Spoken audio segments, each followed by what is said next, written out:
नमस्कार दोस्तों, मैं आपका दोस्त हितेश जैन आज आपके सामने एक बहुत ही इंटरेस्टिंग कॉन्सेप्ट, एक बहुत ही इंटरेस्टिंग वीडियो लेकर के आया हूँ। आज मैं बात करने जा रहा हूँ वॉलेटिलिटी के बारे में कि वॉलेटिलिटी यानी कि मार्केट की अस्थिरता लॉन्ग टर्म में एक एसआईपी के माध्यम से कैसे आपकी दोस्त बन जाती है और कैसे आपको ज़्यादा वेल्थ क्रिएट करने देती है। ये बात आज मैं आपको समझाने जा रहा हूँ एक उदाहरण से। और मैं आज बात कर रहा हूँ सुंदरम मिड कैप फंड का। जी हाँ दोस्तों, सुंदरम मिड कैप फंड की शुरुआत हुई थी जुलाई 2002 में, राइट। और इस फंड ने 23 सालों में कई सारे मार्केट साइकिल्स देखे हैं। अभी किसी ने जुलाई 2002 में अगर 10,000 रुपये महीने की एसआईपी स्टार्ट की होती तो पिछले 23 सालों में उसने कितना रुपये इकट्ठा कर लिया होता, ये मैं आपको वीडियो के अंत में बताऊंगा।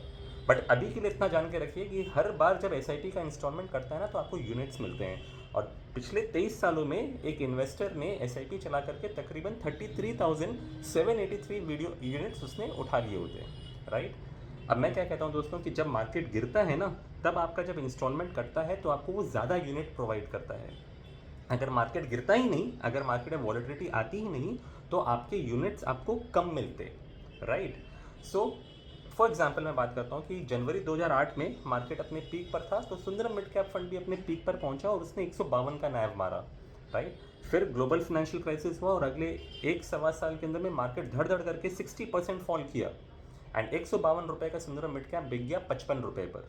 तो तभी सोचो कि जब ये 152 का यूनिट जब जब नैव चल रहा था, तब आपका जब एक 10,000 रुपये कट रहा था तो आपको एक सर्टन 60 एक यूनिट दे रहा था, राइट। लेकिन जब वो 100 रुपये के नैव पर आया तब वही 10,000 का इंस्टॉलमेंट आपको अब 100 यूनिट दे रहा है, मतलब आपको यूनिट ज़्यादा मिल रहे हैं। और फिर क्या हुआ, सितंबर 2010 में मार्केट फिर नॉर्मल हो गया, फिर रिकवर हो गया और यही 55 रुपये का नैव फिर से अपने पुराने स्तर 152 रुपये पर पहुंच गया, राइट।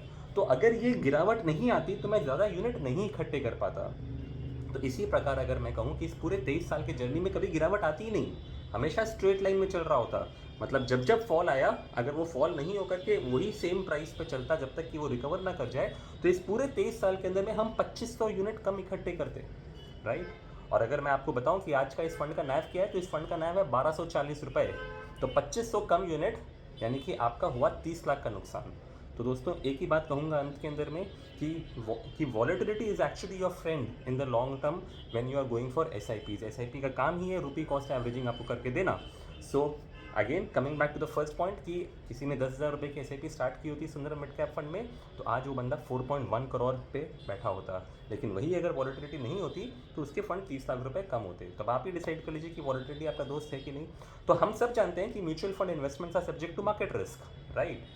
लेकिन एक बात और कहूँगा, mutual fund returns are subject to your behaviour risk. Please check your behaviour before investing. Thank you friends.